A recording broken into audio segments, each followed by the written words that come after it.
بسم اللہ الرحمن الرحیم۔ محترم ناظرین کرام، السلام علیکم۔ یعقوب بن محمد خراسانی رحمۃ اللہ علیہ سے مروی ہے، فرماتے ہیں کہ میں اپنے شہر سے سیاحت اور توکل کے ارادے سے چلا اور اسی حالت میں بیت المقدس تک پہنچا اور تہیہ بنی اسرائیل کے غار میں بہت دنوں تک رہا، نہ کچھ کھایا نہ کچھ پیا، یہاں تک کہ موت کے قریب پہنچ گیا۔ اسی حالت میں دو راہیوں کو میں نے سیر کرتے دیکھا۔ میں ان کے پاس گیا اور سلام کیا اور پوچھا کہ تم کہاں جا رہے ہو؟ انہوں نے کہا کہ ہمیں معلوم نہیں۔ میں نے پوچھا کہ کیا تم جانتے ہو کہ تم کہاں ہو؟ انہوں نے کہا کہ ہاں، ہم اللہ تعالیٰ کے ملک میں اس کے سامنے ہیں۔ میں اپنے نفس کی طرف متوجہ ہوا اور اسے ملامت کرنے لگا اور کہا، یہ دونوں راہب باوجود کافر ہونے کے توکل پر قائم ہیں اور تو قائم نہیں ہوتا۔ پھر ان سے کہا کہ تم اپنے ساتھ رہنے کی اجازت دے سکتے ہو؟ انہوں نے کہا کہ انشاءاللہ۔ چنانچہ ہم تینوں آگے بڑھے۔ جب شام ہوئی تو وہ دونوں اپنے معبود کی عبادت کرنے لگے اور میں اپنے معبود کی جانب متوجہ ہو کر کھڑا ہوا اور مغرب کی نماز میں نے تیمم سے ادا کی۔ وہ مجھے مٹی سے تیمم کرتے دیکھ کر مسکرائے۔ جب اپنی نماز پڑھ چکے تو ایک نے ان میں سے اپنے ہاتھ سے زمین کھودی تو موتی کی طرح چمکتا ہوا صاف پانی وہاں سے نکلا۔ میں متحیر رہ گیا اور پھر دیکھا تو اس کے دائیں طرف کھانا رکھا ہوا تھا۔ اس سے اور تعجب ہوا۔ انہوں نے مجھ سے کہا کہ تجھے کیا ہوا جو حیران ہے؟ آگے بڑھو اور کھانا کھاؤ اور یہ ٹھنڈا اور میٹھا پانی پیو اور اللہ تعالیٰ کی عبادت کرو۔ میں آگے بڑھا اور سب نے مل کر کھانا کھایا اور پانی پیا۔ پھر نماز کے واسطے میں نے وضو کیا اور نماز قضا کی اور وہ پانی زمین میں چلا گیا، گویا تھا ہی نہیں۔ پھر وہ اپنی نماز میں مشغول ہوئے حتیٰ کہ صبح ہوئی اور دونوں سفر کے واسطے اٹھ کھڑے ہوئے۔ میں بھی ان کے ساتھ رات تک چلا۔ جب شام ہوئی تو دوسرا راہب آگے بڑھا اور نماز پڑھ کے چپکے سے کچھ دعا مانگی اور پھر اپنے ہاتھ سے زمین کھودی تو پانی کا چشمہ ویسا ہی جیسا کہ کل اس کے ساتھی کے کھودنے سے نکلا تھا نکل آیا اور اس کے پہلو میں کھانا بھی رکھا ہوا تھا۔ اس نے مجھ سے کہا کہ آگے بڑھ کر کھاؤ پیو اور اپنے پروردگار کی عبادت کرو۔ چنانچہ ہم نے کھا پی کے نماز کے واسطے وضو کیا اور پانی اسی زمین میں چلا گیا، گویا تھا ہی نہیں۔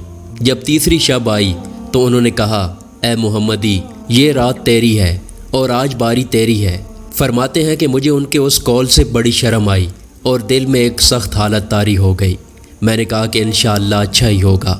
پھر ان سے ہٹ کر ایک طرف گیا اور 2 رکعت نماز پڑھی اور کہا، اے میرے مولا، اے میرے مالک، تو جانتا ہے کہ میرے گناہ بہت ہیں جن کی وجہ سے تیرے نزدیک میرا رتبہ اور جا نہیں ہے اور نہ میرا منہ اس قابل ہے، لیکن میں اس بڑے مرتبے والے محمد صلی اللہ علیہ وسلم کے وسیلے سے دعا مانگتا ہوں کہ مجھے ان لوگوں کے سامنے شرمندہ نہ کیا جائے۔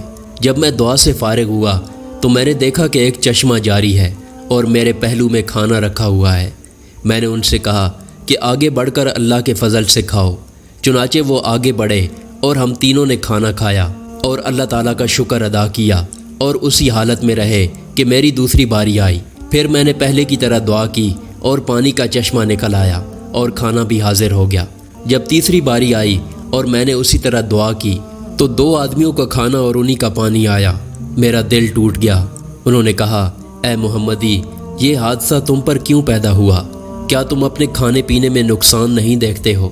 میں نے کہا کہ تمہیں معلوم نہیں کہ یہ امر اللہ ہی کے اختیار میں ہے اور ہم اس کے حکم اور ارادے کے نیچے ہیں، اور ہمارا دین یہ چاہتا ہے کہ کبھی تکلیف ہو اور کبھی راحت، کبھی سختی ہو، کبھی آرام، اور کبھی عطا ہو اور کبھی منع، تاکہ ہمارے صبر کی بھی آزمائش ہو جائے۔ انہوں نے کہا کہ اے محمدی، تم نے سچ کہا، وہ بڑا رب ہے اور اسلام اچھا دین ہے۔ اپنا ہاتھ بڑھاؤ تاکہ ہم کلمہ شہادت پڑھیں۔ میں نے ان سے کہا، اے بھائیو، کیا تم کسی شہر میں چلو گے تاکہ جمعہ اور جماعت میں شامل ہو سکیں، کیونکہ جمعہ حج مساکین ہے؟ انہوں نے مجھ سے کہا کہ یہ اچھی رائے معلوم ہوتی ہے اور اچھا فعل ہے۔ جب ہم اس ارادے سے چلے تو سامنے ایک عمارت نظر آئی۔ اندھیری رات تھی۔ غور سے دیکھا تو ہم بیت المقدس میں تھے۔